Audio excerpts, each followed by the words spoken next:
Hello, friend. Welcome to my channel, Chandraswati Hospitality. In today a new segment, we would be learning what is the job of a security. To explain the job of a security, we have Mr. Negi with us. Mr. Negi, Mr. Negi, welcome to the channel. Thank you sir. आपका नाम mister शोभन सिंह नेगी है। Yes. Mister Negi, आपका तो army का भी background I think है, आप तो एक्स आर्मी पर्सनल भी हैं। Yes. तो आज नेगी जी हमारे को ये समझाइए कि एक रिजॉर्ट के अंदर में या एक होटल के अंदर में सिक्योरिटी की जॉब रिस्पॉन्सिबिलिटी क्या होती है, काम कितना इम्पोर्टेंट हो, मतलब कितना रिस्पॉन्सिबल काम होता है और क्या क्या चीज़ आप करते हैं पूरी सिक्योरिटी, क्योंकि 24 घंटे का आपका काम है। आपका तो ये है तो नहीं कि भाई अब तो है नहीं 24 घंटे सिक्योरिटी होनी है रिजॉर्ट की। तो आप अपना प्रोसेस बताइए, दिन की शुरुआत से लेके बताइए कि कैसे कैसे आपका प्रोसेस होता है। सर ऐसा है, सबसे सुबह मॉर्निंग में सबसे पहले हम जब आते हैं जी, तो जो रात वाला गार्ड है या जो मतलब नेक्स्ट गार्ड जो भी हो उससे हम चार्ज लेते हैं। तो hand over first hand over okay, कि हमारे को रात को क्या हुआ या दिन में क्या हुआ, एक्टिविटी क्या हुई, वो हमें बताएगा सर। उसी एक्टिविटी के हिसाब से कुछ बातें हम अपने पास रख लेते हैं जो कि हम किसी को नहीं बताते ऐसी चीज़ें, क्योंकि सिक्योरिटी का हुआ है, हम किसी को नहीं बताते हैं कि ये चीज़ होना है या जी ये चीज़ हुआ है। जो चीज़ हमारे को मैनेजमेंट को बताने लायक होती है हम मैनेजमेंट को बताते हैं। ठीक हो गया। और कुछ चीज़ें हम अपने पास जो नहीं बतानी है आपस में ही उसको सलाह मशवरा करके कि हाँ ये आगे काम होना है। उसके बाद सेकंड होता है सर हमारा, कोई भी गेस्ट चेक इन होता है तो उसको चेक इन के दौरान सबसे पहले हम उसकी आइडेंटिटी पूछते हैं सर। आइडेंटिटी हो गई, उसकी तो आइडेंटिटी रोड पे आप पहले रोक लेंगे, अगर कोई गाड़ी आ रही है तो उसको आप रोक लेंगे। बिल्कुल सर। जब उसकी आइडेंटिटी पूरी हो जाती है तो तब आपको ये कैसे पता चलेगा कि आपको ये इन्फॉर्मेशन कहाँ से मिलती है कि आज कितने चेक इन है? हाँ वो फ्रंट ऑफिस से, वो फ्रंट ऑफिस आपको पहले ही लिस्ट दे देगा Yes, sir. कि आज ये गेस्ट हैं, इस नाम से आ रहे हैं और इतने इनकी बुकिंग है सर। ठीक है। फिर उसके बाद हम उनको चेक इन कर लेते हैं। फिर आप उनको चेक इन करवा लेंगे। हाँ जी सर, जिस तरह ये तो आपकी गेस्ट की चेक इन की रिस्पॉन्सिबिलिटी हाँ होगी। फिर उसके बाद में कौन कौन सी लोकेशन में रिजॉर्ट में आपको किस किस लोकेशन पे अपने गार्डों को लगाना है वो हमें बताइए जरा। सर सबसे पहले हम मेन होता है एफएमबी सेक्शन में। एफएमबी सेक्शन में जहाँ पर हमारे को ये लगता है कि ये गेस्ट कुछ मतलब ऐसी जगह नहीं, जो चीज़ नहीं करनी होती है तो वो हम गार्ड को बता देते हैं कि आप ये देखना कि ये गेस्ट को नहीं करने देना है। जैसे खासकर एफएमबी से जैसे हमारा रिवर साइड गेट है तो उस गेट से बाहर देखिए एक रिजॉर्ट और एक होटल के अंदर में ये फर्क है। रिजॉर्ट एक बिल्डिंग ब्लॉक है, उसके अंदर में आपको करना है। रिजॉर्ट के अंदर तो एक बहुत बड़ा एरिया होता है कि 10 एकड़ 12 एकड़ या जो भी उसका रहता है। तो उसमें नदी का भी होता है, जंगल का भी होता है, स्विमिंग पूल का भी होता है, रेस्टोरेंट का भी होता है, आपके लॉन की भी होती है, आपकी रूम की भी सिक्योरिटी हो गई, आपके सफारी डेस्क की हो गई, आपके रिसेप्शन की हो गई, इवन पार्किंग तक की आपकी रिस्पॉन्सिबिलिटी रहती है। तो पहले ये बताइए कि रूम पे सिक्योरिटी के लिए गार्ड कैसे राउंड लगाते हैं, उसके बारे में थोड़ा बताइए। सर रूम ऐसा है, जैसे रूम के बाहर हम अंदर तो नहीं जा सकते, लेकिन रूम के बाहर जहाँ पे बैक साइड एरिया है, बैक साइड एरिया में मतलब हर 15 मिनट बाद या 20 मिनट बाद हम पूरे तो राउंड लगाते रहते हैं, जिससे गैस को भी मैसेज जाता है, मैसेज जाता है कि हाँ भाई सिक्योरिटी हमारी सिक्योरिटी हो गई है और ऐसा कि हमारे को किसी चीज का वो नहीं है। चाहे अब आते हैं अब हम आते हैं स्विमिंग पूल एरिया पे। स्विमिंग पूल एरिया पे क्या क्या सावधानी आपके गार्ड साहब रखते हैं? स्विमिंग पूल पे सबसे पहले हम बच्चों की वो देखते हैं सर। बच्चों का थोड़ा सा देखते हैं, क्योंकि साथ में कोई एडल्ट होना जरूरी है और बगैर एडल्ट के हम वैसे भी बच्चों मतलब गेस्ट को अलाउड नहीं करते हैं। या तो हमें खुद रहना पड़ेगा या बच्चे को, या उस एरिया में अगर ड्रिंक्स वगैरह के लिए मनाही है या फूड के लिए मनाही है तो उसको आप थोड़ा सा समझाते हैं गेस्ट को, भाई ये चीज यहाँ पे नहीं करनी है। अब रेस्टोरेंट की तरफ को चलते हैं। रेस्टोरेंट एरिया पे आपका क्या सिक्योरिटी का इंतजाम होता है? रेस्टोरेंट में सर सबसे पहले तो हमें ज़्यादातर हमारे रिसोर्ट जो हैं ये ऐसी जगह बने हुए हैं जहाँ जंगल एरिया है, तो यहाँ पे मंकी का ज़्यादा मंकी इसका बहुत ज़्यादा दिक्कत तो है। हाँ, तो सबसे पहले मंकी को हम प्रोटेक्ट करते हैं। उसके बाद जो है गेस्ट का रेस्टोरेंट में जैसे इनका बुफे सिस्टम लगा रहता है, और उस एरिया में कोई ऐसे बंदर या चिड़िया या कोई दूसरे जानवर ना आए उसके लिए वहाँ एक परमानेंट गार्ड खड़ा है। रिवर का भी एक इश्यू होता है कि खासकर बरसात नाले में बहते रहते हैं, तो गेस्ट ना जाए तो उनको आप प्यार से बिल्कुल हैंडल करते हैं कि भाई ये अलाउड वहाँ पे नहीं है, आप इस एरिया पे नहीं जा सकते हैं। थोड़ा पार्किंग का भी इशू होता है आपका कि पार्किंग का एरिया में गाड़ी वगैरह की व्यवस्था कैसे होती है, वो थोड़ा सा बताइए। पार्किंग में ये है सर, गाड़ी को हम गाड़ी का नंबर नोट करते हैं, उसके बाद गेस्ट का मोबाइल नंबर, हमें नाम से मतलब नहीं है, हमें सिर्फ गाड़ी का नंबर और मोबाइल नंबर, दो चीज हम गेस्ट का लेते हैं ताकि ये गाड़ी कल को कोई गवर्नमेंट की अथॉरिटी भी पूछताछ करती है तो आपके पास पूरी जानकारी रहती है कि ये गाड़ी यहाँ पर आई थी।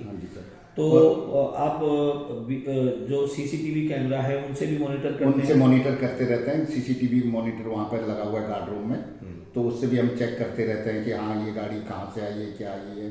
दूसरा गाड़ी का ये है कि अगर बाई चांस किसी गाड़ी की लाइट जल रही हो या कोई गाड़ी पंचर मतलब हवा निकल रही हो तो हम वो गेस्ट को भी उस चीज़ की हिदायत देते हैं, इसलिए हम मतलब मोबाइल नंबर और गाड़ी का नंबर नोट करते हैं। बाकी और कोई नंबर या मोबाइल नंबर लिखने से कोई वो नहीं जाता। ठीक है। देखिए नेगी जी, कभी कभार ग्रुप आते हैं, हाँ जी सर, या कभी कभार मैरिज आती हैं, तो मैरिज में तो लोगों के पास बहुत सारा ज्वेलरी वगैरह या थोड़ा सा वैल्यूबल एक होता है। हाँ जी सर। तो उसके लिए आपके पास क्या व्यवस्था रहती है? उस दिन हम एक्स्ट्रा गार्ड बढ़ाते हैं, जैसे एक्स्ट्रा गार्ड बढ़ा के थोड़ा सा उस एरिया को थोड़ा सा और भी करने की कोशिश करते हैं। कई बार आपको कुछ गेस्ट दिक्कत भी कर देते होंगे, हाँ, जैसे कि हल्ला गुल्ला कर देते होंगे या फिर लड़ाई झगड़े की बात तक लोग आ जाते होंगे, लोग दारू कर लेते होंगे, ड्रिंक कर लेते हैं, तो वहाँ पे आपका क्या रोल रहता है, आप कैसे उसको? हाँ सर, वहाँ पे हम पूरे मैनेजमेंट से मिल के कुछ गेस्ट के जैसे जो मेन वो हैं उनको बुला के आपसी तो जो ग्रुप को बेसिकली कोऑर्डिनेट कर रहा है, हाँ, उससे संपर्क पहले गेस्ट अपने गेस्टों को समझाएंगे, उसके बाद जाके फिर अगर वो नहीं मानते तो फिर आपके ऊपर जो भी अथॉरिटी है उसको बुला के आप बताते हैं कि भाई ये चीज ऐसा मत करिए कि फिर दूसरे गेस्टों को डिस्टर्ब करना। कई बार जब आपके यहाँ बारात वगैरह होती है तो पार्किंग वगैरह भी की इशू होती है, तो फिर उसमें वैले पार्किंग वगैरह की क्या व्यवस्था होती है? वैले पार्किंग बुलाते हैं सर, कम से कम 10 से 15 लड़के बुलाते हैं, उसमें वैले पार्किंग जो भी जरूरत आपकी जितनी भी आपकी जरूरत होगी वो वैले पार्किंग की आप व्यवस्था करते हैं सर। तो अगर कहीं पर कोई गेस्ट कहे मेरा कोई सामान खो गया, मैं चोरी शब्द तो यूज नहीं करूँगा, तो उसको ढूंढने के लिए आप किन माध्यमों का प्रयोग करते हैं? सर अभी तक तो ऐसा कोई इशू नहीं हुआ है, फिर अगर जैसे कभी ऐसा हो जाए भविष्य में, अगर पहले तो मेरे को भी काफ़ी टाइम हो गया इन रिसोर्टों में, ऐसा कुछ नहीं है क्योंकि स्टाफ पहले ही वो रखा जाता है जिन पे कि पूरा कॉन्फिडेंट है कि ये ऐसा काम नहीं, मतलब उनकी पूरी जांच पूछ होती है, पूरे कागज वगैरह बिल्कुल एम्प्लॉयज के पूरे होते हैं। अगर बाई चांस ऐसा हुआ तो उसके बाद मैनेजमेंट को जो वो लेना पड़ता है, चाहे वो अंदर ही अंदर गेस्टों से मिलके करे या पुलिस वगैरह से, मतलब पुलिस तक तो वैसे जाती है या फिर सीसीटीवी कैमरे के वो तो मदद लेनी पड़ती है सर। लेकिन क्योंकि रूम के अंदर नहीं होता है, चोरियाँ रूम के अंदर नहीं होती है, बाहर का एक्चुअली मैंने देखा है जहाँ तक कि कुछ वो ज्वेलरी वगैरह बाहर गिर जाती है किसी गेस्ट की तो वापस कर दी जाती है। तो ये चीज़ हो गई आपकी। दूसरा ये हुआ कि स्टाफ तो 24 घंटे आता रहता है। हाँ जी सर। तो उसकी चेकिंग वगैरह का क्या? चेकिंग सर बगैर चेकिंग के अंदर नहीं आता सर। अच्छा, गेट पे चेकिंग होती है, स्टाफ जब अंदर आ रहा है उनकी चेकिंग होगी, वही स्टाफ अंदर आएगा तभी वो और जैसे वही चेकआउट पे भी ये प्रोसेस वही सेम प्रोसेस चेकआउट पे कि स्टाफ की प्रॉपर चेकिंग होगी कि भाई अपना सिक्योरिटी से रिलेटेड जो भी मेजर्स है वो आपके पूरे होने चाहिए।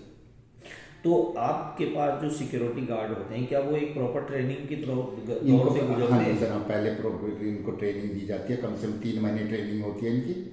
3 महीने ट्रेनिंग के बाद फिर ये अलग अलग रिसोर्टों में दिए जाते हैं। पहले ये छोटे छोटे जैसे होटल उनमें भेजे जाते हैं, मतलब फिर उसके बाद जैसे जैसे वेल ट्रेन्ड स्टाफ होता है जिसको पूरा समझा के भेजा जाता है कि आपने होटल के अंदर में जाके क्या एक्टिविटी सीधा लाके खड़ा नहीं कर दिया जाता है नहीं, किसी नहीं। आदमी को। उनका पूरा प्रोसेस जो रिजॉर्ट का है वो समझाया जाता है कि आपने क्या क्या क्या करना है इस बारे में करना है।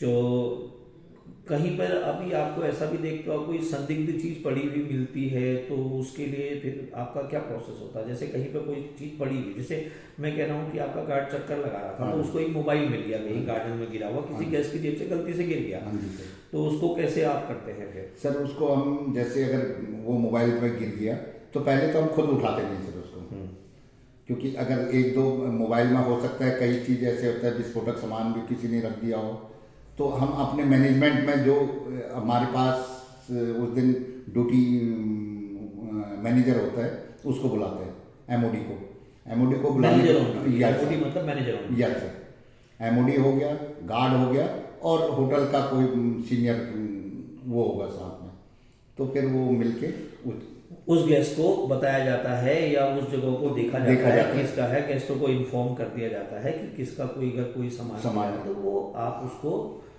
जो है दे दीजिए। तो जो भी आपका शिफ्ट वाइज होती है, क्या वो रिपोर्ट आप पूरी जमा करते हैं पूरे लिखित में रजिस्टर में आपके पास में जमा करने का होता है कि इस शिफ्ट की ये जानकारी विशेष बिल्कुल सर, नाइट रिपोर्ट में नहीं लिखी जाती है वो कि मतलब आज की क्या एक्टिविटी हुई है, क्या हुआ है, और वो पूरी जानकारी पे आपके पूरे रजिस्टर वगैरह जो भी है, चाहे वो गेस्ट का नंबर लिखना हो या विजिटर कितने आए हैं या किस जगह से आए हैं, उनके नंबर क्या थे, वो किस काम के लिए आए, तो पूरी जानकारी आप अपनी रखते हैं जिससे कि होटल के अंदर में एक सेफ्टी सिक्योरिटी जो का कंसर्न है वो बिल्कुल पूरा रहे।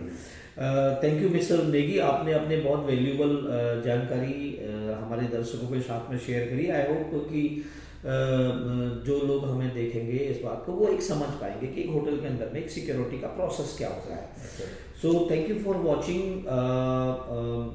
The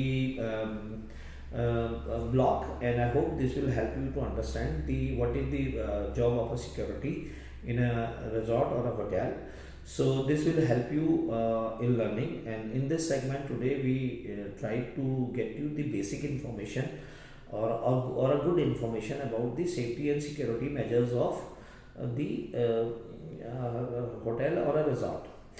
So I wish you all the best, and if you haven't subscribed the channel, please do subscribe the channel. And thank you very much, and have a very good day. All the best. Thank you very much for your time. Thank you, Mr. Negi. Thank you.